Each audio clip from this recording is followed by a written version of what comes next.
This week's Monday Morning Markout goes to the WWE, and in particular, the announcement this past week of the WWE Network.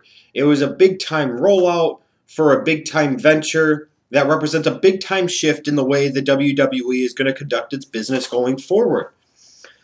And as I sat there and watched the announcement video and saw everybody posting about it, it made me realize that, hey, for all the shit I give the WWE, and understandably so, this is one example where they maybe clearly understand that their way of doing business was passé and that it was time that they caught up with the times. And that's exactly what happened. With this internet streaming service for $9.99 a month, you get all the pay-per-views, all 12 throughout the year. You get all the old WCW, ECW, WWF/WWE pay-per-views. You get some other original programming. I don't even care if they jack the price up to $15, $20, $25 a month at some point in time down the road, which is where I'm assuming they're eventually going to go. It's a tremendous price point and a tremendous, tremendous value. If you were somebody that maybe only bought WrestleMania and Royal Rumble and SummerSlam and Survivor Series, or maybe just any two of the four throughout the course of the entire year, basically you could get a subscription to the WWE Network and it justifies itself and it pays for itself over the entire year, and you get so much more. Not to sound like a cheap infomercial for the WWE here, but I was incredibly impressed by Vince McMahon in this offering.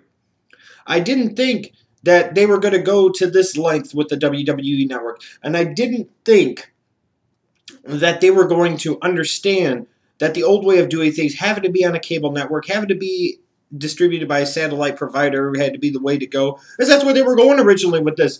And the WWE was smart enough to realize that they needed to change course, they needed to change plans, and they shifted. And they shifted in, I believe, to be the better direction compared to being on regular cable and satellite providers. Now, sure, there are the problems that can be associated with being an online streaming service, especially when you're trying to stream events online live. That could present a whole bunch of different problems, but that's a discussion for a different time, a different place.